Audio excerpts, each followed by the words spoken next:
आपण 2.6चे व्हिडिओ पाठवायचे बाकी होते.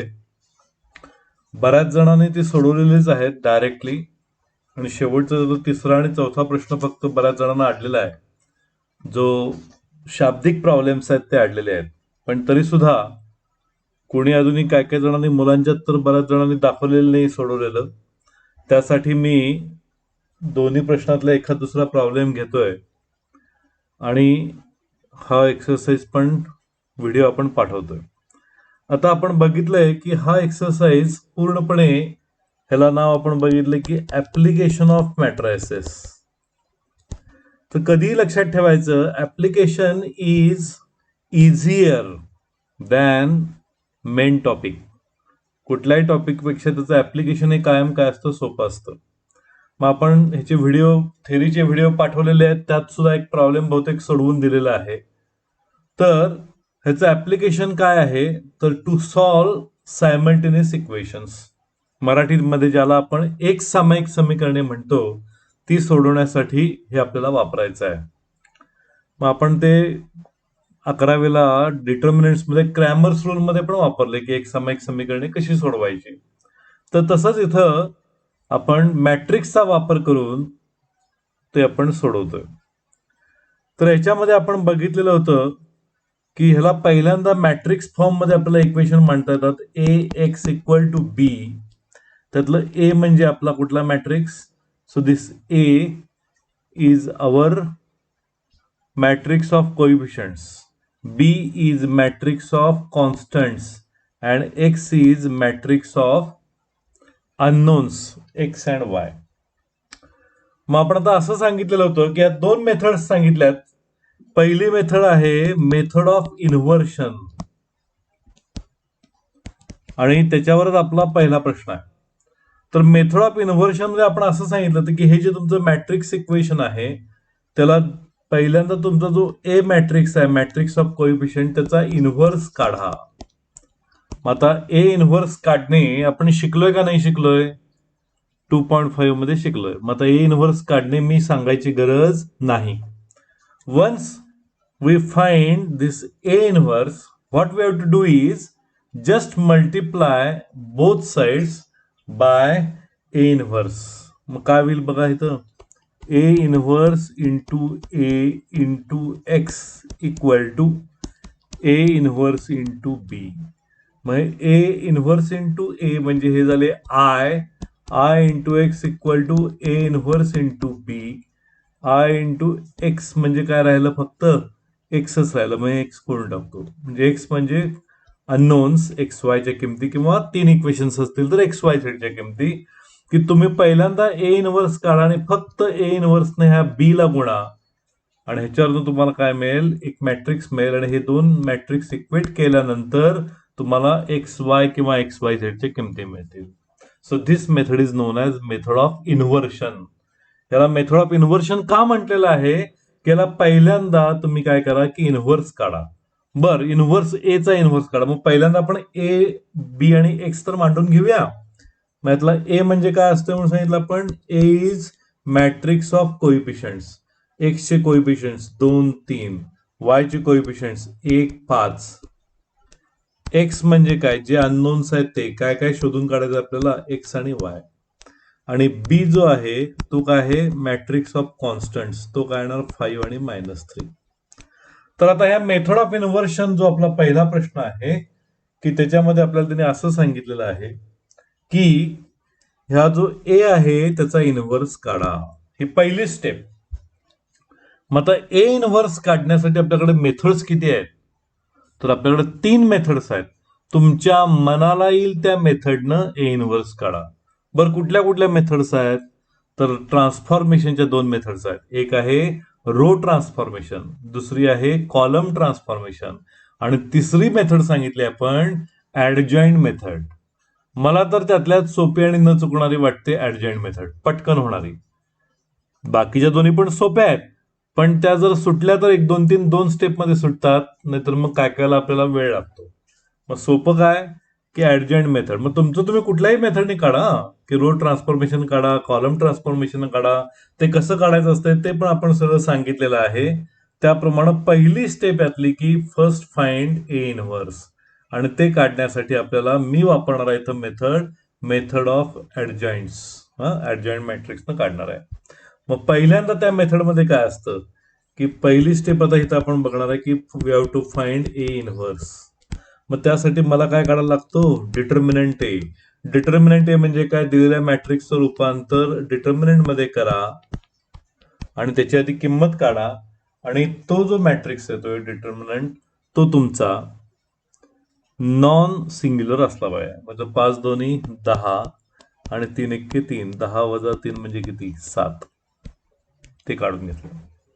आता पुढची आतली स्टेप असते की को फॅक्टर मॅट्रिक्स तयार करा. मग काय त्यासाठी काय करायला लागेल, मला को फॅक्टर काढायला लागेल. को फॅक्टर काढण्यासाठी आपण फॉर्म्युला दिलेला होता, C I J equal to -1 into M I जे.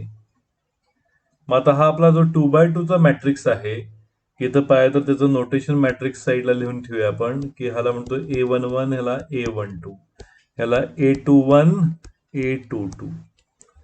आणि मग आता आपण C11 म्हणजे ह्या एलिमेंटचं आपण काढणार आहे. तर 1 आय ची किंमत पण 1, जे ची किंमत 1, 1, मग -1 + 1 म्हणजे किती, 2. आणि M11 -1चा स्क्वेअर म्हणजे +1, आणि M11 काय येईल, M11 2x2 मॅट्रिक्स मध्ये मायनर म्हणजे ज्याचा मायनर पाहिजे त्याचा अपोजिट एलिमेंट त्याचा मायनर असतो. म्हणजे 2चा मायनर कोण, 5, हे आले 5. तसंच C12 -1 कारण 2 1 3, आणि M12 -1चा क्यूब म्हणजे मायनस, आणि M12 म्हणजे काय, हा जो एलिमेंट आहे 1, त्याचा अपोजिट कोण आहे तर 3, हा त्याचा मायनस झाला, -3. तसंच C21, तर C21 म्हणजे परत इथं बघूया, -1 2 अधिक 1 3, आणि M21 वजा 1चा क्यूब म्हणजे मायनस, आणि M21 म्हणजे काय, M21 म्हणजे एलिमेंट हा, आणि ह्याचा मायनर म्हणजे ह्याचा अपोजिट कोण, 1, -1 आला. तसं C22 म्हणजे काय, -1 2 + 2 4, M22 -1चा चौथा घात म्हणजे प्लस, आणि M22 म्हणजे ह्या 5चा मायनर कोण, 5च्या अपोजिट तो कोण आहे, 2. मग जर आपण को फॅक्टर मॅट्रिक्स मांडला तर CIJ इज इक्वल टू काय काय येईल, 5 -3 -1 2. चला आता ऍडजॉइंट मॅट्रिक्स म्हणजे काय, ऍडजॉइंट ए म्हणजे काय असतो, CIJ जो मॅट्रिक्स आहे त्याचा ट्रान्सपोज. माझा ट्रान्सपोज काय येईल, हे होणार 5 -3 -1 2. आणि आता शेवटची स्टेप ती काय आहे की ए इनव्हर्स इक्वल टू काय असतं, ऍडजॉइंट ए भागिले डिटर्मिनंट ए. म्हणजे थोडक्यात ऍडजॉइंट ए ला डिटर्मिनंट व्हॅल्यूनं भागायचं. मग डिटर्मिनंट व्हॅल्यू आपली किती आली बघा, 7. मग काय येईल, हे 1/7 इंटू 5 -3 -1 2. आपण ए इनव्हर्स काढून ठेवलेला आहे. आता आपलं स्टेप काय सांगतं, we have above equations in matrix form. Above equations in matrix form काय येईल, a into x equal to b. आता multiplying both sides by a inverse, मग a inverse into a into x equal to a inverse into b, आणि a inverse into A is equal to I, म्हणजे त्या साईडला काय राहिलं, x, equal to काय, ए inverse into B. मग ए inverse काय आता आपण काढलेला आहे, 1/7 इंटू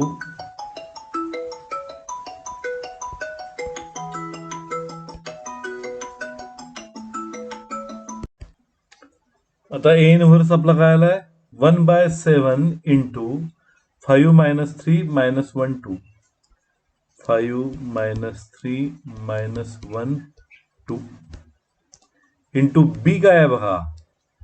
बी आपला मॅट्रिक्स काय आहे,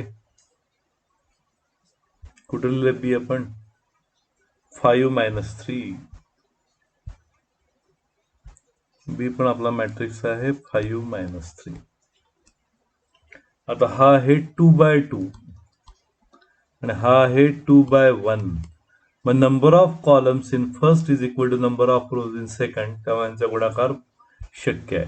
मग एक्स इक्वल टू काय येईल 1/7 इंटू, त्यांचा गुणाकार म्हणजे काय की ह्या रोनं ह्या कॉलमला गुणायचं. 5 × 5 = 25 वजा 3 × 1 = 3, पण वजा वजा अधिक झाले बघा.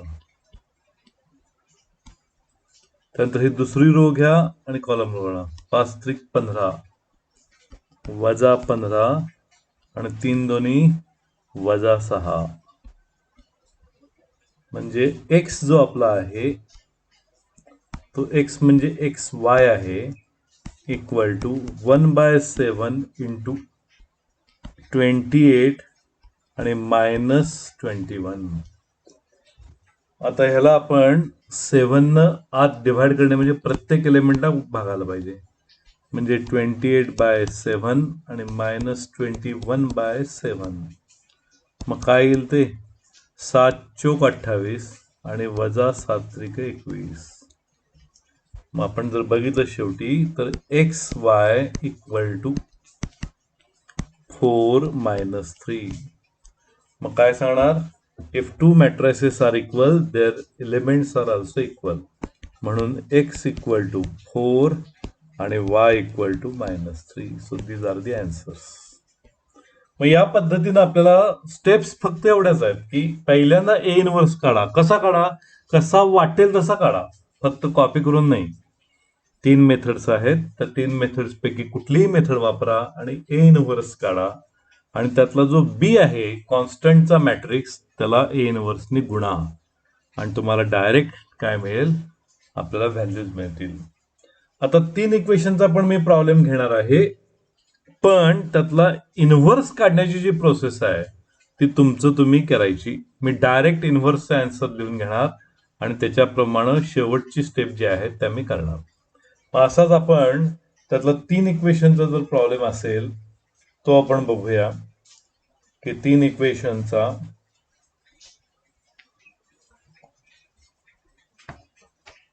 टोटल मला वाटतं 4च प्रॉब्लेम्स आहेत आणि त्यातले 2च प्रॉब्लेम 3 इक्वेशनचे आहेत. माझ्याकडे मागच्या वर्षी जो सोडवलेला इनव्हर्स त्यातला आहे, आपण त्यातला हा दुसरा प्रॉब्लेम बघितला. तिसरा प्रॉब्लेम आपण घेऊया. तर तिसऱ्या प्रॉब्लेम मधली इक्वेशन्स आहेत की 2x - y + z equal to 1. त्यानंतर x + 2y + 3z equal to 8 आणि 3x + y - 4z equal to 1. अशी 3 इक्वेशन्स आहेत. मग पहिल्यांदा आपल्याला मॅट्रिक्स फॉर्म मध्ये करण्यासाठी आपल्याला 3 मॅट्रिक्स ह्याचे काढावे लागतील. ए तो मॅट्रिक्स काय येईल, एचा 2 1 3 कोइफिशियंट्स ऑफ XYZ, त्यानंतर -1 2 1, त्यानंतर 1 3 आणि -4. त्यानंतर आपला एक्स म्हणजे अननोन्सचा मॅट्रिक्स तो असतो, इथं 3 आहेत एक्स वाय आणि झेड तिघ येणार त्यात. आणि बी म्हणजे काय असतो, उजव्या साईडचे कॉन्स्टंट्स 1 8 1. या पद्धतीनं आपले मॅट्रिक्स तयार होतील की 2 1 3 -1 2 1 1 3 -4 XYZ आणि 1 8 1. आता परत इन्व्हर्शन न सोडवायचं म्हणजे ह्या ए चा पहिल्यांदा आपल्याला इन्व्हर्स काढायचा आहे. मग समजा मी काढलाय, आता ते वेळ मी आज जातोय म्हणून मी शॉर्ट केलेला आहे, कारण इनव्हर्सचे प्रॉब्लेम्स आपल्याला झालेले आहेत, की ए इनव्हर्सचं डायरेक्ट उत्तर आपण घेऊया. की ए इनव्हर्सचं उत्तर येतंय बुकमध्ये 1/40. फक्त तुम्ही चेक करा, हे मागच्या वर्षीच्या मुलीने सोडवलेला प्रॉब्लेम आहे, म्हणजे मी सोडवून दिलेला त्यावेळेचाच आहे. 1/40 इंटू 11 मायनस 13 5 आणि 3 11 5 आणि 5 5 मायनस 5. आता हा ए इनव्हर्स कुठनं आला, तर 3 मेथड्स.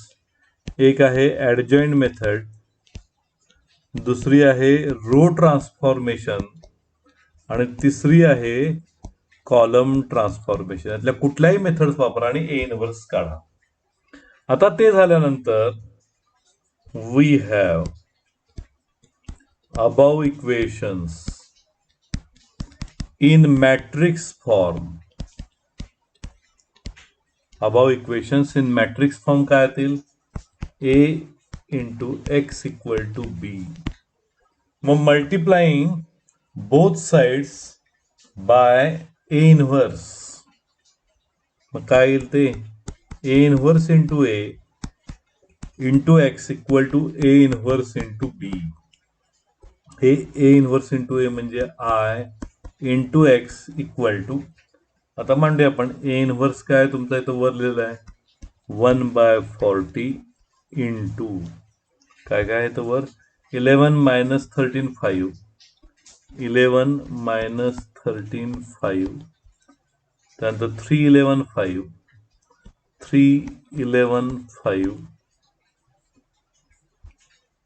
आणि 5 5 मायनस 5, 5 5 मायनस 5.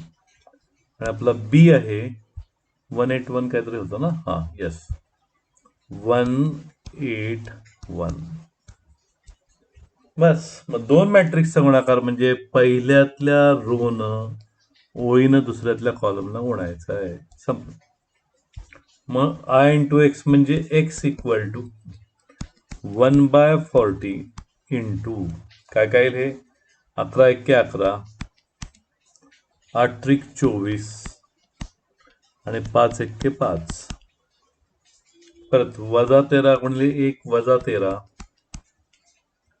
11 गुणिले 8, 11 अठ्ठे 88 आणि अधिक 5 एक्के 5.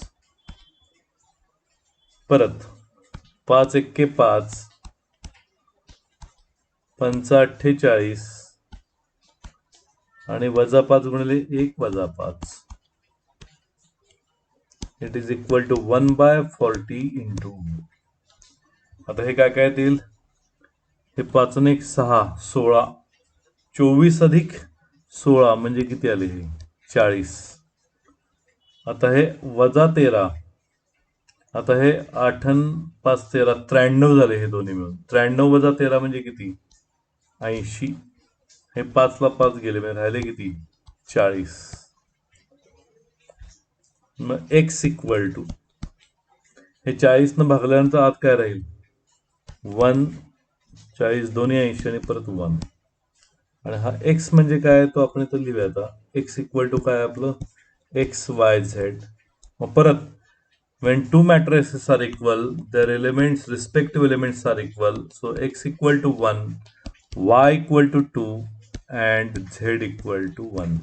So these are the answers. यातलं इनव्हर्स काढणे हा जो प्रकार आहे तो मी काय लिहिला नाही, तुमचं तुम्ही तो सोडवू शकताय, कारण 2.5 मध्ये तिन्ही मेथड्सनं इनव्हर्स कसा काढायचा हे आपलं झालेलं आहे.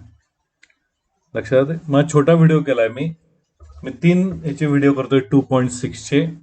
की पहिला प्रश्न हे, त्यानंतर दुसरा आपला जो प्रश्न आहे मेथड ऑफ रिडक्शन न सोडवणे, हा दुसरा व्हिडिओ करणार. आणि तिसरा एक व्हिडिओ करतोय छोटे छोटे बघायला तुम्हाला सोपं पडतंय म्हणून. तिसरा आणि चौथा जो क्वेश्चन आहे शाब्दिक प्रॉब्लेम्स, तर त्याचे पण बऱ्याच जणांनी शंका विचारलेल्या आहेत. मग त्याप्रमाणे तो तिसरा व्हिडिओ असेल. तेव्हा हा व्हिडिओ आपण इथंच स्टॉप करूया.